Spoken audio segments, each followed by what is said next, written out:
Bonjour Alan et bienvenue aux Rencontres du Vexin. Alors, tu es un enfant du Vexin, mais avant de voir ce que tu as réalisé au Moulin de Pont-Rue avec ton association qui vient en aide aux femmes sont victimes de violences, aux jeunes, c'est aussi un lieu d'écologie. On va parler vraiment du lieu lui-même qu'on visualise là sur cette vue de Bréélu. Donc on situe sur le petit point vert où est le moulin. Et donc, est-ce que tu peux nous parler du moulin lui-même, ce que c'était avant? C'était une scierie, je crois.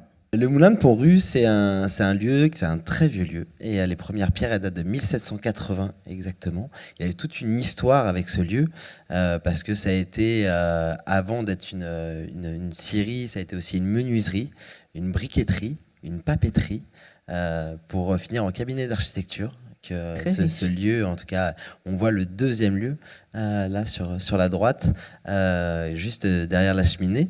Mais mes parents ont racheté ce lieu dans les années 80 et mon papa en a fait un cabinet d'architecture avant d'être l'association du Moulin de Pont-Rue. Donc c'est vraiment dans la famille et on a donc là on voit maintenant la photo couleur et puis on reconnaît la même façade à un moment, enfin une partie d'un bâtiment. Et donc actuellement, on voit cette façade avec une preuve que tu as grandi dans ce moulin. Voilà. Te voilà tout petit. C'est vraiment moi, dans la famille. Oui, alors j'ai appris qu'en fin de compte, ce moulin, il a fallu faire un choix à un moment de le reprendre. Est-ce que tu as cette histoire Oui, du coup c'était un lieu où on a vécu dans ce lieu. Toute ta famille, les frères et sœurs, etc. Voilà. Donc on est 4 frères et sœurs. J'ai 2 grandes sœurs au-dessus de moi et un petit frère. Et ce lieu, du coup, on y a vécu toute notre enfance avec notre famille. Et notre papa est parti en 2016. Et donc du coup, pendant 2 ans, on s'est poser des questions et on s'était dit aussi qu'on voulait se détacher de ce lieu parce que moi j'étais parti pendant plusieurs années et c'était un souhait de se dire voilà, on a vécu dans un lieu, c'est peut-être le moment aussi de le laisser et de le laisser à d'autres et jusqu'en 2018. Donc de 2016 à 2018, on a fait des petits travaux, on l'avait mis en vente et on n'avait pas prévu, j'avais pas prévu en tout cas de le récupérer. Que ce serait ça, oui. Tu as donc des racines dans le Vexin, hein, tu es né dans le Vexin, et le lien du Vexin, qu'est-ce que ça représente pour toi? C'est toute une enfance, c'est mon histoire, c'est de là d'où je viens, donc c'est mes racines. Vraiment, moi, je me considère être un enfant pleinement du pays. Je suis né à Vernon, j'ai grandi ici, j'étais à l'école, j'ai fait ma petite enfance à l'école de la Chaussy, parce que j'avais ma grande sœur Anna, qui est au bout dans la salle, qui était à Chaussy, et après, à partir du CP, j'étais à Bréélu, et donc du coup, j'ai fait l'école ici, le collège à Magny-en-Vexin et après le lycée à Cergy, donc j'ai passé en fait toute mon enfance ici. Et voilà, ce mot résilience qu'on a vu apparaître, en fait, c'est parce que ton histoire personnelle t'a amené à faire l'expérience de la résilience, tu l'as vécu vraiment profondément, et tu as donc quitté ce Vexin, tu avais tes racines dans le Vexin, et tu es parti. Tu vas nous expliquer pourquoi. Tu es parti, tu as traversé la Méditerranée, tu es allé jusqu'à Gaza. Quel a été ce cheminement, pourquoi, et puis après, le retour? Je dirais que j'ai pas forcément une adolescence qui a été un peu dure, hein, vraiment. Je pense que j'ai Corinne qui est dans la salle qui me connaît bien, qui pourrait en témoigner. C'est la famille. Notre très chère mère, et ayant une adolescence un peu bien active, j'ai fait pas mal de bêtises. C'était un peu compliqué.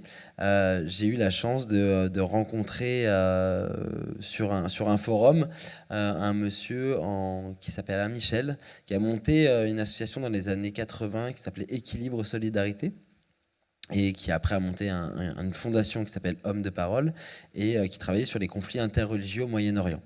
Il y avait un congrès mondial des imams et des rabbins pour la paix à l'UNESCO. Et moi, j'avais 18 ans à l'époque, et j'étais tout jeune. Et donc du coup, ce travail qui se faisait là-bas pendant le congrès a permis de réunir des chefs spirituels, je dirais, du monde religieux. Et ça a été très beau, ça a été très fort. Et à la fin de ce congrès, il y a eu le déclenchement de ce qu'on appelait l'attaque plomb durci, qui était une attaque qui a été menée directement dans la bande de Gaza et qui a enfermé vraiment Gaza pendant 2 ans.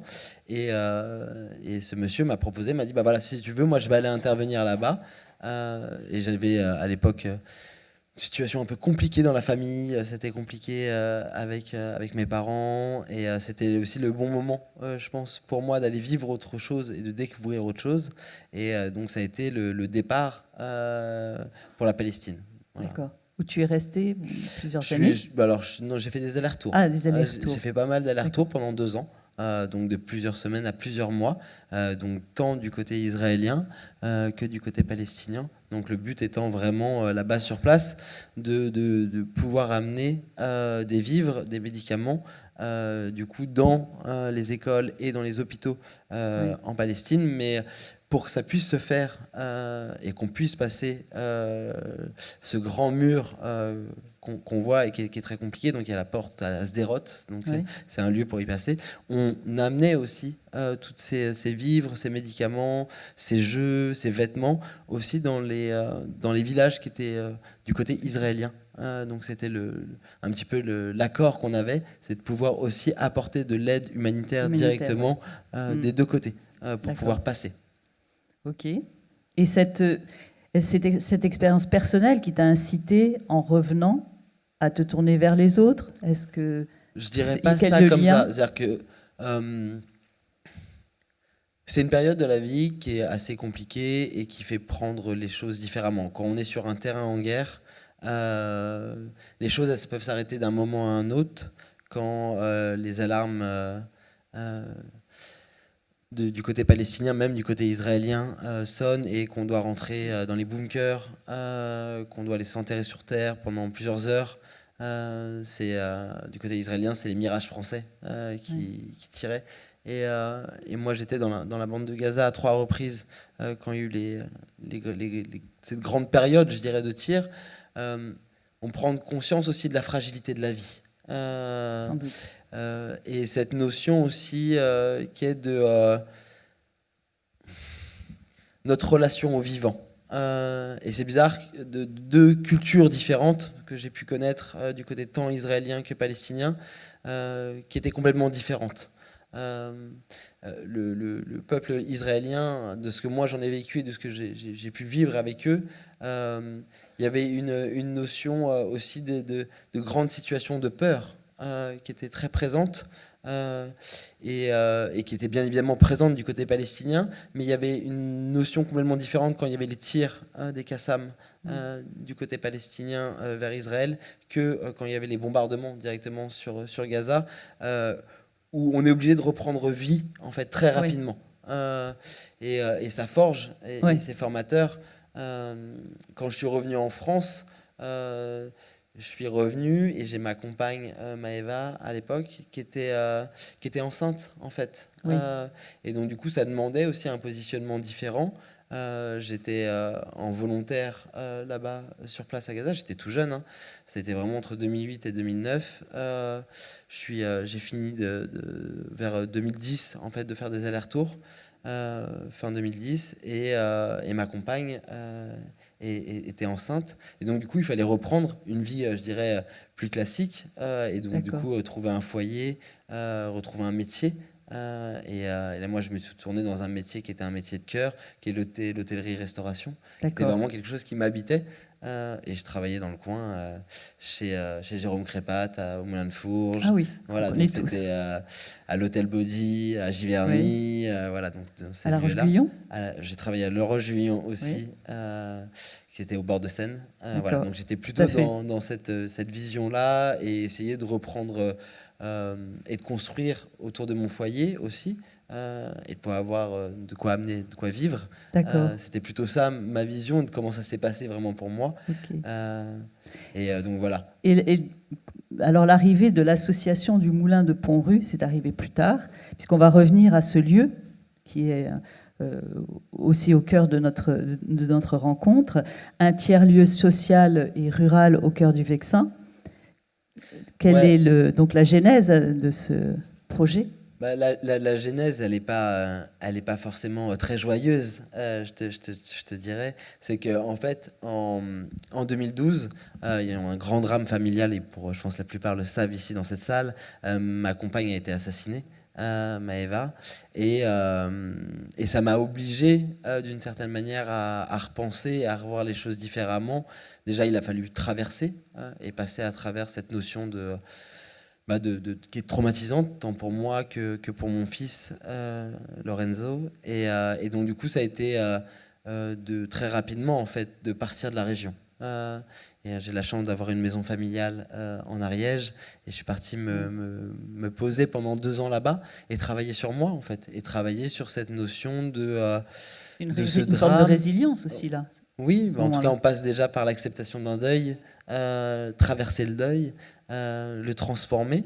Et donc, du coup, je suis passé par toute une introspection profonde, par un souhait aussi d'arriver à comprendre, à me pardonner moi-même, peut-être essayer de tenter à pardonner aux autres, ce qui est beaucoup plus difficile aussi, même se pardonner à soi-même, en fait, de cette situation, d'avoir, d'une certaine manière, pas pouvoir être là, présent, et d'accompagner aussi son enfant dans tout ça, ce qui n'est pas forcément très, très simple.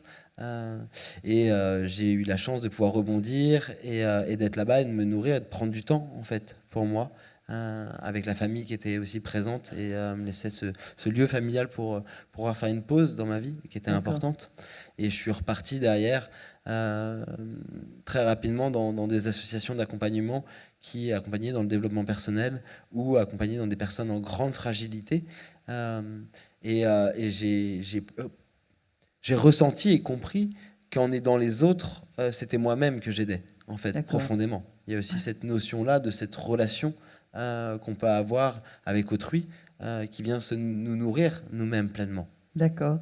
Cette main tendue, je pense que c'est peut-être toi qui avais parlé de main tendue. Avant que tu développes et que tu nous expliques ce qui vraiment, précisément, les activités du Moulin de Pont-Rue, on va écouter le témoignage, une intervention d'un collaborateur à toi, et puis le témoignage. Je suis Guillaume de l'association Le Moulin de Pont-Rue. Ici, je m'occupe de l'aménagement des espaces extérieurs et depuis 4 ans, avec toutes les personnes qui sont passées nous aider, on a mis en place un beau jardin à vocation pédagogique et nourricière. L'idée, c'est de transmettre des connaissances et des savoir-faire autour de la permaculture et de l'agroécologie. Le Moulin m'a aidé de beaucoup de choses, par exemple, pour aider les papiers, et aussi le logement. Et le plus important, c'est la langue. Avant d'arriver au Moulin, je parle rien, mais maintenant, je progresse beaucoup. Pendant mon séjour dans l'association de Moulin, j'ai amélioré mon niveau de français vraiment bien parce que avant j'ai entré au Moulin, je ne peux pas comprendre et parler bien, mais pendant 3 mois au Moulin, j'ai appris vraiment bien. Et une chose, j'ai eu l'opportunité de faire yoga et ils ont aidé comment on fait le CV, comment on présente quand on cherchait la formation et le stage.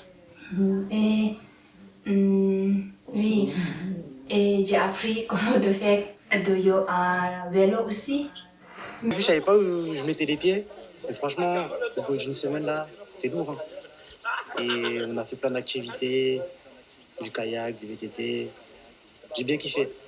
Alors voilà, toutes ces personnes ont vécu des expériences qui les ont aidées, franchement. Et est-ce que tu peux donc nous décrire, c'est un tiers-lieu, vraiment parce que là on a vu des photos, mais qu'est-ce qu'il y a à l'intérieur de ces murs et quelles sont les différentes activités la partie jardin, écologie, permaculture. Et puis, alors là, on a vu des femmes, des réfugiés, il y a des jeunes aussi. Donc voilà, comment se passe tout ça? C'est un lieu en quelques mots. Ouais, bien sûr, c'est un lieu avec une grande histoire et je pense que c'est important de le dire. C'est quand on est arrivé en 2018, donc on est arrivé, on n'avait pas d'argent, quasiment pas. On est arrivé, on n'avait pas acheté le lieu parce qu'on l'a acheté, je crois, 9 mois plus tard. Merci vraiment la famille d'être présent, d'avoir soutenu. Il y a un peu plus de 350 bénévoles qui sont venus pour aider, qui ont fait des chantiers participatifs pour mettre en place, que ce soit le jardin en permaculture, que ce soit changer des pièces, des espaces, qui ont œuvré en fait. Et moi, j'aime pas du tout de ce métier, donc merci les tutos YouTube. Et ça a été aussi d'accompagner 7 jours sur 7. Quasiment, on a fait ça pendant un peu plus de 9 mois pour avoir une ouverture qui était le 1er mars 2019 et qui était au démarrage un projet où on se voulait bien évidemment être dans l'environnement, l'écologie, mais qui ne se voulait pas forcément être un lieu d'accompagnement social, mais plutôt un lieu d'accompagnement pour des personnes en quête de sens, en travail sur eux, ou travail sur le burn-out, sur la gestion du stress, etc. Et très vite, en fait, est passée cette notion, c'est que on est tombé dans la problématique et la vision, c'est que nous, dès le démarrage du projet, on a travaillé avec des personnes qui étaient des personnes réfugiées qui habitaient à la rue, à Conflans-Sainte-Honorine, à la Pierre Blanche, avec l'association La Pierre Blanche. Et l'échange, c'était à donner les cours de français le matin, les équipes, pour eux, pour elles surtout. Et il y avait le repas le midi, ils donnaient un coup de main l'après-midi. Est arrivé très rapidement le Covid en février 2020. Et là, en fait, les services d'État en lien avec cette association nous ont demandé, il y avait plus de 80 personnes qui vivaient dans la forêt de Conflans. Ils ont demandé si on ne pouvait pas donner un coup de main. Et nous, on était en lien avec la présidente de l'association.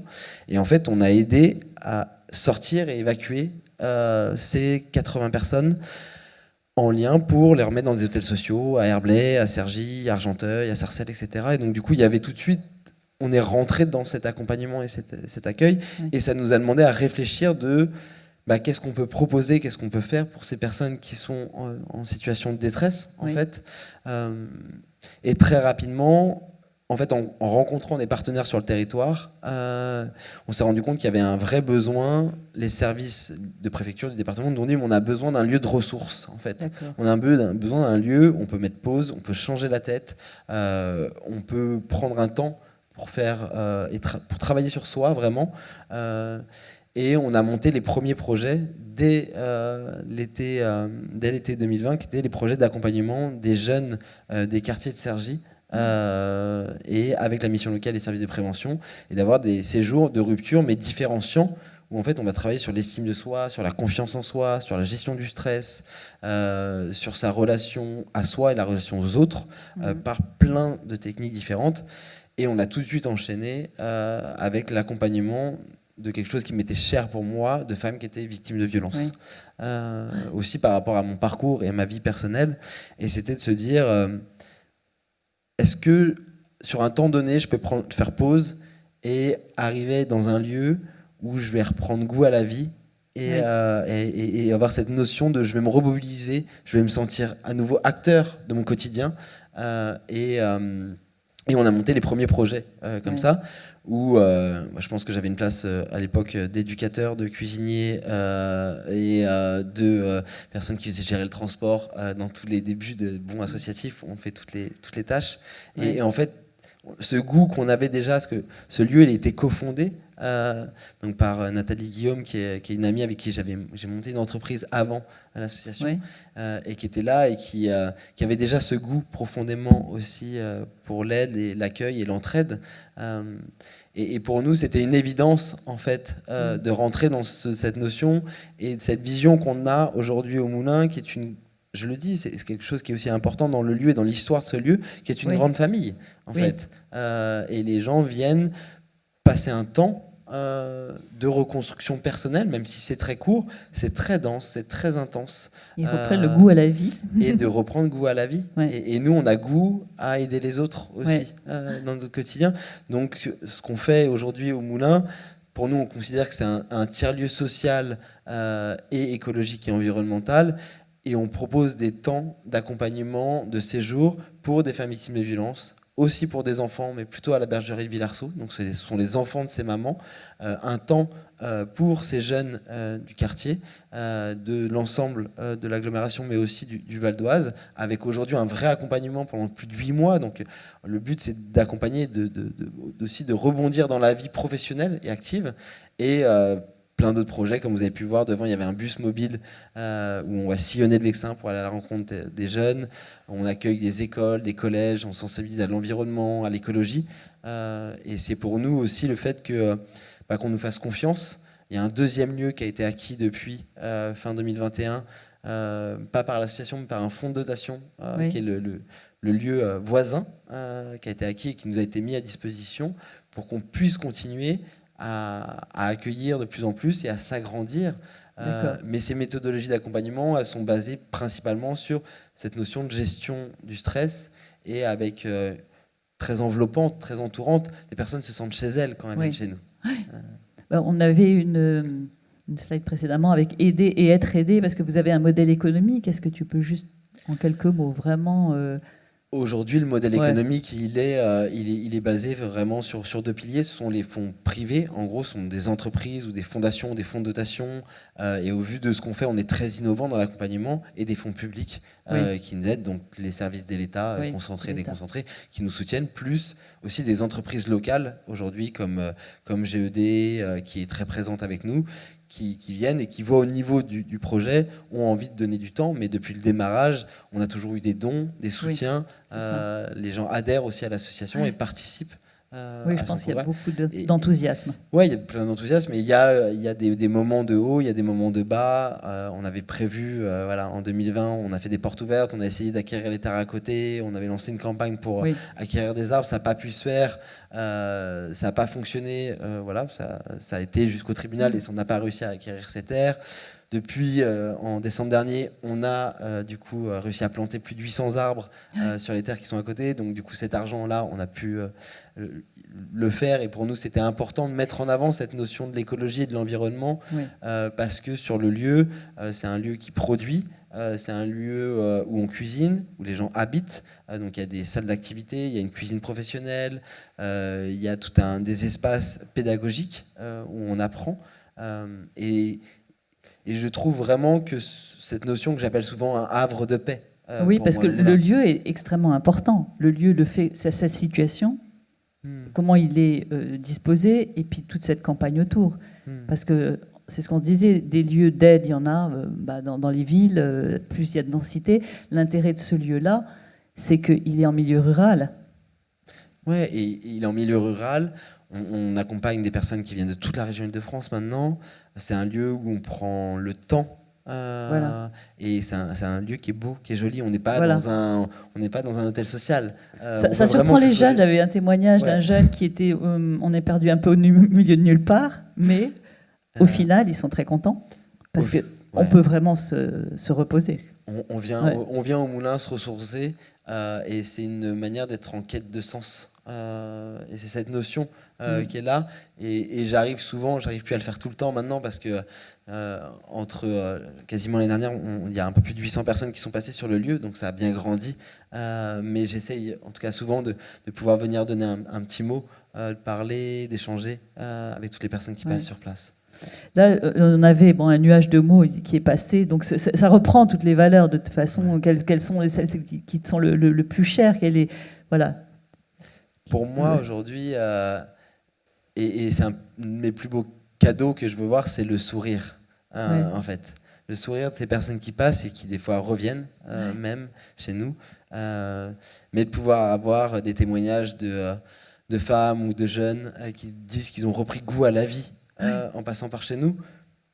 Voilà, moi, je sais pourquoi je me lève le matin, grâce à ça. Voilà. Écoute, merci Alan. La main tendue en milieu rural, moi j'aime bien cette association de mots.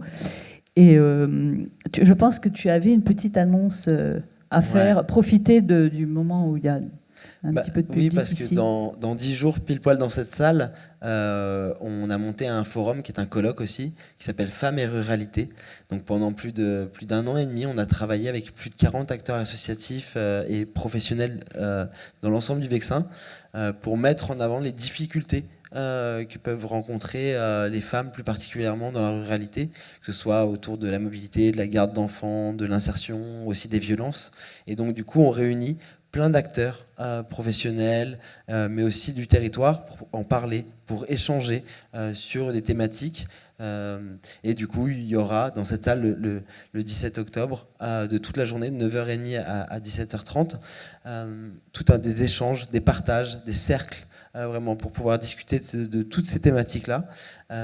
Et le 13 octobre, il y a à Magny-en-Vexin, on organise une pièce de théâtre en attendant Simone Veil, donc du coup qui est gratuit, bien évidemment, et aussi le 17 octobre. Donc voilà. Ben, écoute, merci Alain. Merci Karine.